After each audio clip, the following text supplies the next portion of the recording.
புரட்சி தலைவர் எம்ஜிஆரை நடிகவேல் எம்.ஆர். ராதா துப்பாக்கியால் சுட்டார் என்கிற சம்பவம் இப்போதைய இளைஞர்கள் வரை நன்கு தெரிந்த விஷயம்தான்.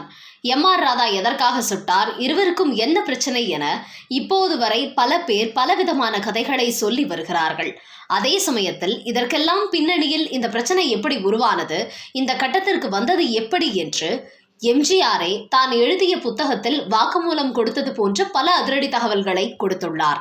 இது பற்றி எம்ஜிஆர் கூறுகையில், பெற்றால்தான் பிள்ளையா படம் பூஜை போட்டு முதல் கட்ட படப்பிடிப்பு தொடங்கி பேப்பரில் விளம்பரம் கொடுத்ததுமே தேவர் பிலிம்ஸ் படம் மாதிரி உடனே எல்லா ஏரியாக்களும் விற்று பணம் கைக்கு வந்துவிடும் என்றும், அதை வைத்து மேற்கொண்டு படப்பிடிப்பு நடத்தி முடித்து ஒரே மாதத்தில் ரிலீஸ் பண்ணி குறுகிய காலத்தில் கணிசமான லாபத்தை அடையலாம் என்றும் தயாரிப்பாளர் தரப்புல தப்பு கணக்கு போட்டாங்க. அது நடக்கல. என்னை பயன்படுத்தி கொண்டால் மட்டும் போதுமா, படத்தை முடிக்க பணம் வேண்டாமா, பட வியாபார விஷயத்துல அவங்க என் உதவியை எதிர்பார்த்தாங்க. வேணும்னா நான் அவங்க கொடுத்த அட்வான்ஸ் பணத்தோட நிறுத்திக்கிட்டு எதுவும் கேட்காம நடித்து கொடுத்து கடைசியா பாக்கி பணத்தை வாங்கிக்கலாம். அந்த ஒரு உதவியை தான் நான் செய்ய முடியுமே தவிர படத்தை முடிக்க பணத்துக்கு எப்படி ஏற்பாடு பண்ண முடியும்? நான் என்ன பார்ட்னரா? இப்படின்னு முதலே தெரிந்திருந்தால் நான் ஒத்துக்கிட்டே இருக்க மாட்டேன். ராதா அண்ணன் சம்மந்தப்பட்டு இருந்ததுனால அவர் மூலமா ஃபைனான்ஸ் விஷயமா தகுந்த ஏற்பாடு பண்ணி இருப்பாங்கன்னு நினைச்சேன். படம் எடுக்கிறதுனா மந்திரக்காளி வித்தையா? அவங்களால ஷூட்டிங் தொடர முடியல. நான் தான் சரியா கால்ஷீட் கொடுத்திருக்க மாட்டேன், அதுதான் காரணம் என்று எனக்குன்னே சிலர் எதிர்பிரச்சார பீரங்கிகள் இருக்கு இல்லையா, அவங்க பூரா இப்படி செய்தி பரப்பினார்கள். நான் கால்ஷீட் தான் கொடுக்க முடியும், காசுமா கொடுக்க முடியும்? அதுக்கு ப்ரொடியூசர் எதற்கு? எல்லா படங்களையும் நானே எடுத்துக்கலாமே. அதுக்கப்புறம் என்ன செஞ்சாங்களோ என்னவோ, படத்தை ஒரு வழியா முடிச்சாங்க. பொங்கலுக்கு ரிலீஸ் பண்ண பார்த்தாங்க. மவுண்ட் ரோட்ல ஒரு தியேட்டர் கூட கிடைக்கல. நம்ம தாய்க்கு தலைமகன் படம் வேற பொங்கல் ரிலீஸ். அவர்களுக்கு ஏதோ நிர்பந்தமான நிலைமை போல இருக்கு. வேற வழி இல்லை. திருவல்லிக்கேணியில ஹிந்தி படங்களை போடுற ஸ்டார் தியேட்டரை இடைக்காலத்திற்கு அவசர தேவையாக சில வாரங்களுக்கு மட்டுமே பேசி முடித்து டிசம்பர் மாதத்தில் 2 கெட்ட நாளில் கிடைத்தது வரைக்கும் லாபம்னு நினைச்சு ரிலீஸ் பண்ணாங்க. ஒரு நல்ல மாறுபட்ட படத்தை இப்படி ஹிந்தி பட தியேட்டர்ல போட்டு வீணாக்குறாங்களேன்னு நினைச்சு நான் ரொம்ப வருத்தப்பட்டேன். இதே கதையை எம்ஜிஆர் பிக்சர்ஸ் பேனர்ல நாமே முந்தைய எடுத்திருக்கலாமோன்னு நினைச்சேன். அவங்க விட்டு ஷூட்டிங் நடத்ததுனால அவங்க மேல எனக்கு இருந்த அக்கறையும் நம்பிக்கையும் போயிடுச்சு. ஆனா கடைசியில என்ன ஆச்சு? என்னோட எதிர்பார்ப்பையும் மீறி முதலா எம்ஜிஆர் படம் ஸ்டார் தியேட்டர்ல ரிலீஸ் ஆகி வசூலையும் வாரி கொட்டி பொங்கலையும் தாண்டி 50வது நாள் நெருங்கிக்கிட்டு இருக்கு. அப்பவும் நான் நினைச்சு பார்க்கல, இப்பவும் கூட நினைச்சு பார்க்க முடியல. அன்னைக்கு சாயந்தரம் என்கிட்ட வந்த ராதா அண்ணனையும் வாசுவையும் வரவேற்று உபச்சாரம் பண்ணி நம்ம வீட்டுக்கு உள்பக்கம் உள்ள தனி வரவேற்பு கூடத்துல அமர வைத்தேன். வழக்கம் போல என் சோஃபாவில் நான் கிழக்கு முகமா உட்கார்ந்துருந்தேன். என் பக்கத்துல சோஃபால வாசு உட்கார்ந்திருந்தார். ராதா அண்ணா மட்டும் உட்காராமல் சட்டைக்கு அடியில கையை விட்டு வயிற்றையும் இடுப்பையும் தடவிக்கிட்டு அங்கேயும் இங்கேயுமா நடந்து கொண்டிருந்தார். ஏன்னு நிக்கிறீங்க, உட்காருங்க, என்ன வேணும், பாத்ரூம் போகணுமா அப்படின்னு கேட்டேன். வேணாம், இப்படி நடந்தால் சரியா போயிடும் அப்படின்னு ராதா அண்ணன் பொய் சொன்னார். அவர் இடுப்புல சொருகி வச்சிருந்த அந்த ரிவால்வரை சமயம் பார்த்து எடுத்து என்னை சுடுவதற்கு தயார் பண்ணிட்டு இருந்த விஷயம் அப்புறம்தான் எனக்கு தெரிஞ்சது. போன தடவை மாதிரி இப்பவும் தவறான தகவல் கொடுத்து வாசு என்னை மறுபடியும் மாட்ட வைக்க பார்க்கிறாருன்னு எனக்கு என் மனதில் பட்டது. எப்படின்னா, வாசு எப்பவுமே அழுத்த திருத்தமா பேச மாட்டார், நழுவி பேசுவார். அதை வச்சு அவர் மேல எனக்கு சந்தேகம் வந்துச்சு. அவருக்கு நான் சொன்னேன், பணம் கொடுக்கிறவர்கள் யாரா இருந்தாலும் சரி, அவங்கள என்கிட்ட அழைச்சிட்டு வாங்க. அவங்களோட நானே நேர்ல பேசி நிலவரத்தை தெரிஞ்சுக்கிட்டு அவங்க உத்தரவாதம் கொடுத்து கையெழுத்து போட்டு கொடுத்த பின்னர் தான் என் கால்ஷீட்டை பற்றி நான் முடிவு செய்வேன். அது வரைக்கும் தயவு செய்து என்னை தொந்தரவு பண்ணாதீங்க. இப்படி நான் வாசு கிட்ட அவர் முகத்தை பார்த்து சொல்லிக்கிட்டு இருக்கும்போது ராதா அண்ணன் என் ஓரமா நடந்துகிட்டே இருந்தார். திடீர்னு ரிவால்வரை எடுத்து அதோட முனையை என் இடது காதுக்குள்ள வச்சதும் ஏதோ ஒன்று காதுக்குள்ள நுழைதே, என்னன்னு பார்க்க சட்டுன்னு திரும்பினே இல்லையா? அந்த வேகத்துல காதுக்குள்ள இருந்த ரிவால்வர் முன்ன வழுக்கி கழுத்து பக்கம் வரவும் அடுத்தடுத்து சுட்ட அந்த 2 குண்டுகளும் என் கழுத்துக்குள் போயிருச்சு.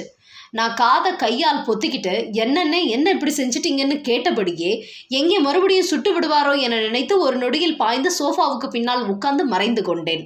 நான் செத்து விழுந்து விட்டேன் என்று அவர் முடிவு பண்ணிட்டார். இவ்வளவுக்கும் ஹாலுக்கு பக்கத்து ரூம்ல நம்ம திருப்பதி சாமி அண்ணன் இருந்தாரு. அவர்கிட்ட எப்பவும் என் ரிவால்வர் இருக்குமே. ராதா அண்ணன் என்னை சுடுற திட்டத்தோட வரப்போறாருன்னு முந்தே எனக்கு தெரிஞ்சிருந்தா அல்லது நான் சந்தேகப்பட்டு இருந்தா திருப்பதி சாமி அண்ணனை ரிவால்வர் பையோட ஹால்லே தான் உட்கார வச்சிருப்பேன். என் பாதுகாப்புக்காகத்தான், வேற எதுக்காகவும் இல்லை. ராதா அண்ணன் பட விஷயமா பேச வரும்போது அவர் பக்கத்துல இருக்க வேண்டாமே, அண்ணன் ஏதாவது நினைச்சுக்குவார் என்றுதான் அவரை பக்கத்து ரூம்ல இருக்க சொன்னேன். அவர் மட்டும் அன்னைக்கு பக்கத்துல இருந்திருந்தால் ராதா அண்ணன் என்னை சுட்டு இருக்க மாட்டார். எப்பவுமே எச்சரிக்கையாக இருந்தால் எதுவுமே நடக்காது. எப்போ நாம் கொஞ்சம் கவனக்குறைவா இருக்கிறோமோ அப்பதான் ஏதாவது விபரீதம் நடக்கும். அப்படி நான் ஏற்கனவே நிறைய அனுபவப்பட்டிருக்கேன். ஆனாலும் என்னையும் மீறி நடக்க வேண்டியது எதுவோ அதை நடந்துதானே தீரும். அதை யாராலும் தடுக்க முடியாது இல்லையா என்று கூறியுள்ளார் எம்ஜிஆர்.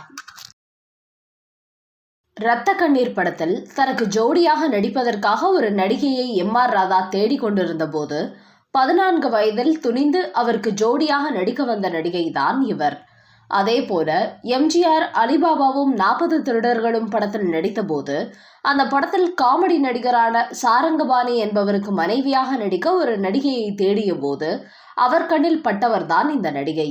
இருந்தாலும் எம்ஜிஆரின் வேண்டுகோளுக்கு ஏற்ப அந்த படத்தில் நடித்தார்.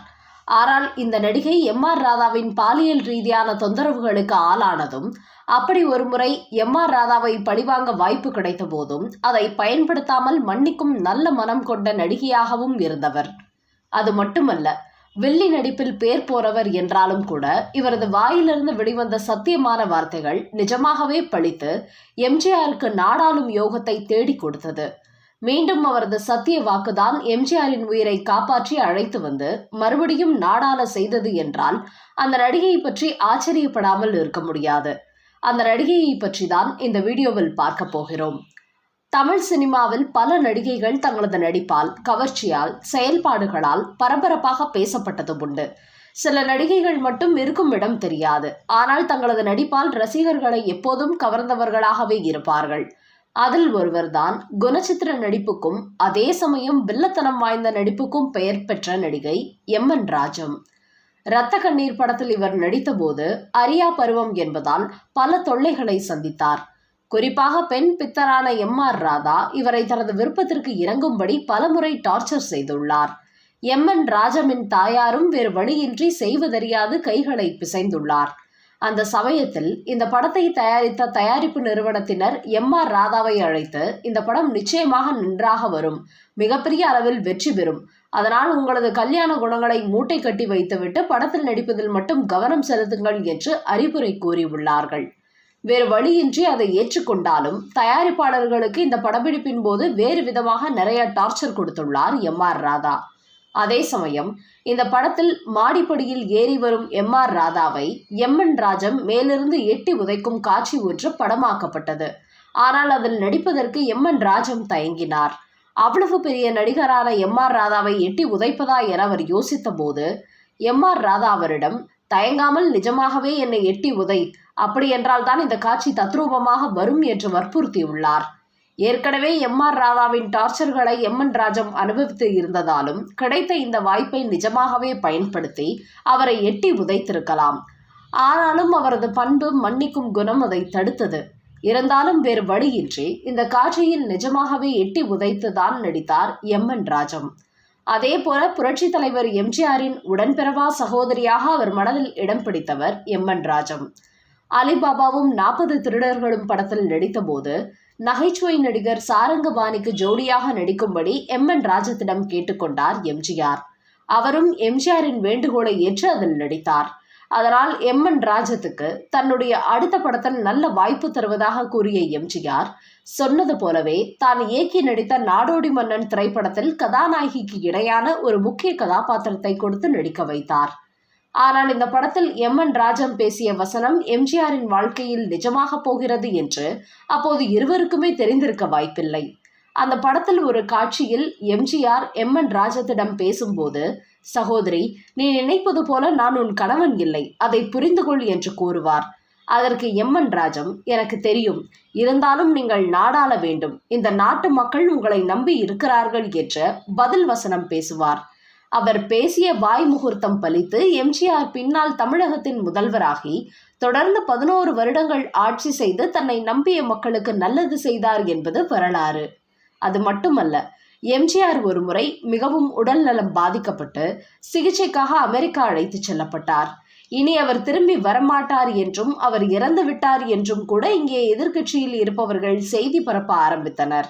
ஆனால் அப்போது ரேடியோவில் மக்களிடம் பேசிய எம்.என். ராஜம், எம்ஜிஆருக்கு ஒன்றும் ஆகாது, அவர் மீண்டும் நலமுடன் திரும்பி வருவார், மீண்டும் இந்த நாட்டை ஆழ்வார் என்று நம்பிக்கையுடன் பேசினார்.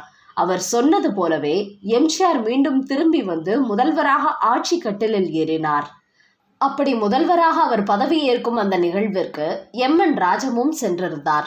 ஆனால் கட்டுக்கடங்காத கூட்டத்தால் அவரால் எம்ஜிஆரை நெருங்க முடியவில்லை. ஆனாலும் தூரத்தில் இருந்தபடியே அண்ணா அண்ணா என்று அழைத்திருக்கிறார். பாசக்குரல் அல்லவா? தொலைவில் மாடியில் கண்ணாடி தடுப்புகளுக்கு அந்த பக்கம் இருந்த எம்ஜிஆருக்கு அந்த குரல் கேட்டுவிட்டது. உடனடியாக கீழே எட்டி பார்த்த எம்ஜிஆர் எம்.என். ராஜம் அந்த கூட்டத்தில் சிக்கிக்கொண்டு தன்னை அழைப்பதை பார்த்தார். உடனடியாக பாதுகாவலர் ஒருவரை அழைத்து அவரை பத்திரமாக மேலே அழைத்து வாருங்கள் என்று கூறினார். இந்த கூட்ட நெரிசலில் எம்ஜிஆரை எப்படி பார்க்க போகிறோம் என்று நினைத்து கொண்டிருந்த எம்.என். ராஜத்திற்கு இப்படி ஒரு மெய்காப்பாளர் தேடி வந்து தன்னை எம்ஜிஆரிடம் அழைத்து செல்வார் என்பதை கொஞ்சம் கூட எதிர்பார்க்கவில்லை. அதன் பிறகு எம்.என். ராஜத்திற்கு பரிசாக அவருக்கு அரச பதவி அளித்து தனது நன்றி கடனை தீர்த்து கொண்டார் எம்ஜிஆர்.